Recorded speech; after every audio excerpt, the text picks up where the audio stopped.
Welcome back to the Meeple Marathon and our continued coverage of Massive Darkness 2 and the classes therein. So today we're going to be taking a look at the Paladin class.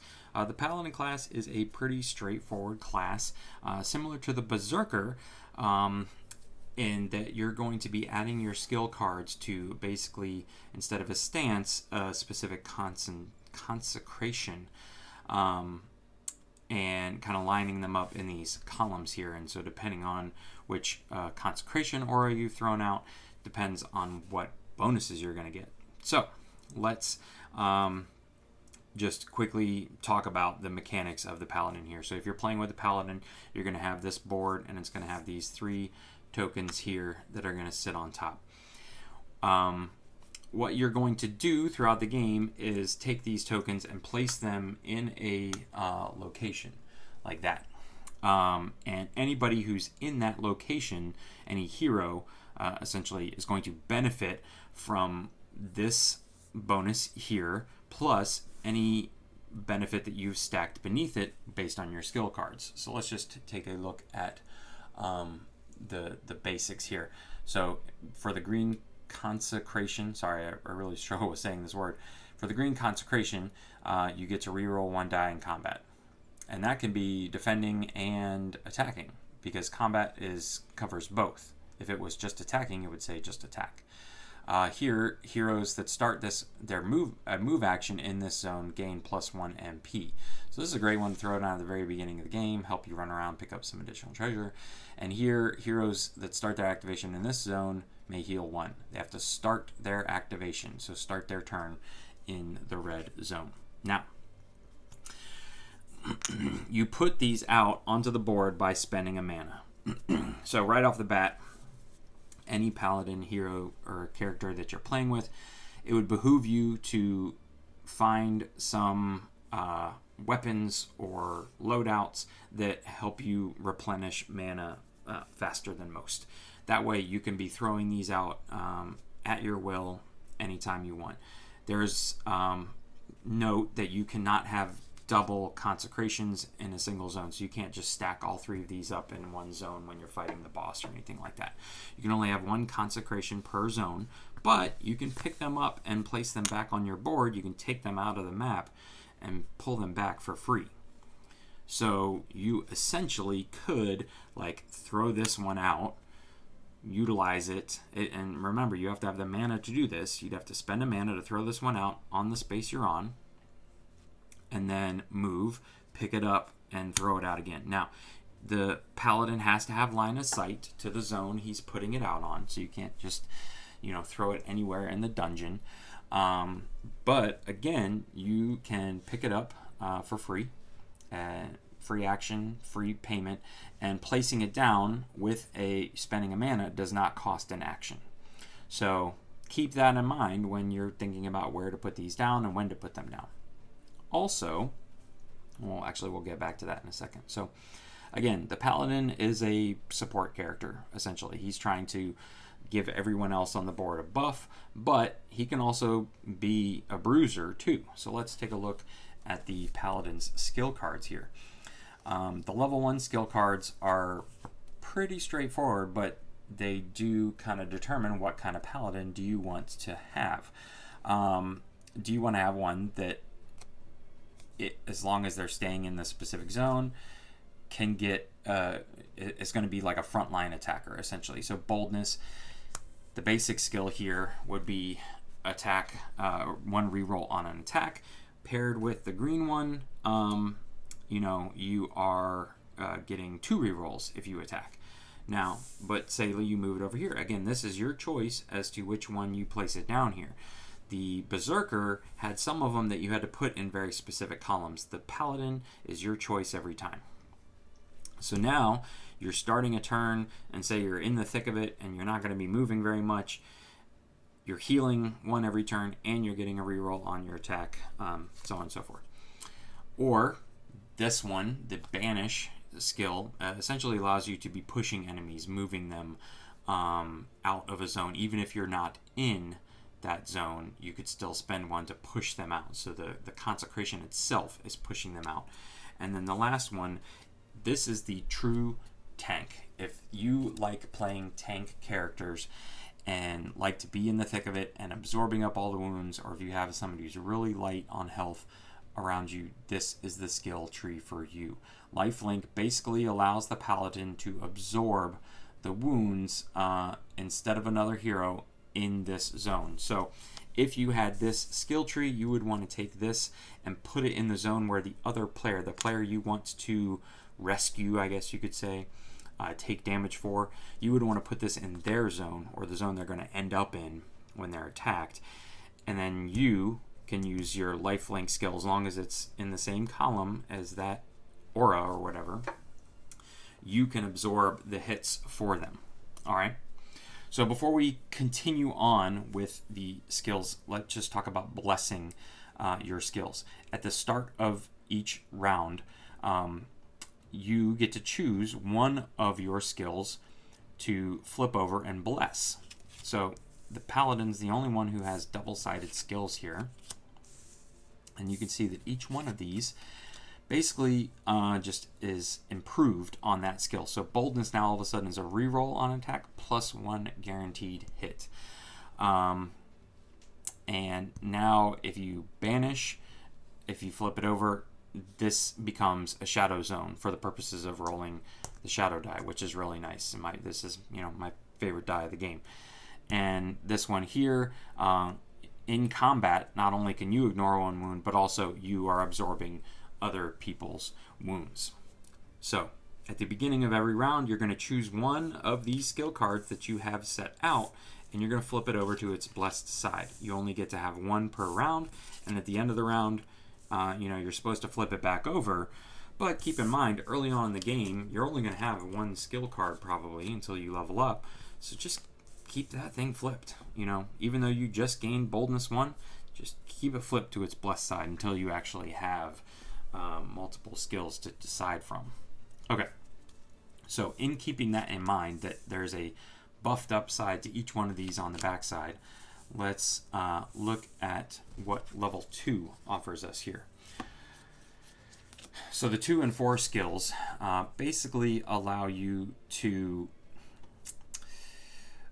this one's very straightforward. Echoing Hallow allows the consecration to affect more than one zone. So with Echoing Hollow level 1, you would actually take this and place it kind of over 2 of them. Now there's a wall here, so that doesn't count, but I don't actually have my camera aimed at the map. But you would kind of put it halfway, and this consecration now applies to 2 adjacent hexes. This one is a little trickier. Heroes may target this zone, if possible, to attack an enemy in another consecrated zone. This one is tricky, and I really haven't become proficient in Divine Protection, because you are essentially, you have to have this zone out, and the hero either has to be in this zone or adjacent to it if they have ranged or magic attack or something like that. And then you have to have another consecration out somewhere else where the monsters are. Now, again, all you have to do is have line of sight to place these out. So you could be on a long corridor, throw this all the way down, and throw this where your guys are, and be attacking them using melee while they're, way down the hall. Now, obviously, that's only going to work for one round, because then they're going to move, and you'll have to move this. But it is an interesting skill. Again, I haven't really become proficient in it yet, but I would love to see somebody who has been able to utilize Divine Protection really well. I'd like to see it done really well. So if you know of a video out there that exists, please let me know in the comment section below. All right, so then the level 3 and 5 basically are just upgrading these skills. But let me just point out, again, I highlighted the tank one. Now, if you don't want to be a tank, don't go for the lifelink skill tree. But if you can make it up to the level 3 lifelink skill, not only are you adding to your max health, and this is in addition to your leveling up max health, but you're again soaking up the wounds, so ultimate tank. But if you flip this over, to its blessed side. You're ignoring a wound. You've got +2 max health, so obviously you're way down here. You're basically at +4. So Sir Ronan would be a 10. And, you know, in thinking about it, put it over here. All right, if you place yourself in the red zone, you're healing up every time. You've got +4 max health, and you're soaking up wounds for everybody else that's standing in your spot. Again, these are just strategies that I have played around with. Take it or leave it, but I just thought that was nice. Or if you want to be more like someone who it's just wants to be like a paladin / berserker, get yourself the boldness 3. On an attack, you get 2 rerolls +2 additional guaranteed hits, plus adding a yellow or an orange die. Remember, the yellow die is going to give you more mana, so if you're in need of mana to place out your consecrations, maybe you choose that one. Otherwise, the orange one is going to give you more attack. So that's pretty much it for the skill tree. Like I said, the Paladin is another basic class, so if you are having someone who's a little worried about figuring out the mechanics of their character, the Paladin is kind of in that same range as the Berserker. Pretty straightforward class, unless you're messing with the Divine Protection skill tree. All right, so like we did in our Rogue video, we're going to take a look at the individual characters in that come with the game. So here is Sir Ronan. Sir Ronan is the core box Paladin, and he's got a really nice setup here that he basically just ignores 1 slash back on when he's attacking. So those like guaranteed hits that just come through when you attack that have knocked me out before, he ignores 1 of them. And then his shadow effect: every hero in the consecrated zone performs a free recover after this combat. So it's any consecrated zone, they can recover, which is really nice. You know, kind of your standard support character there.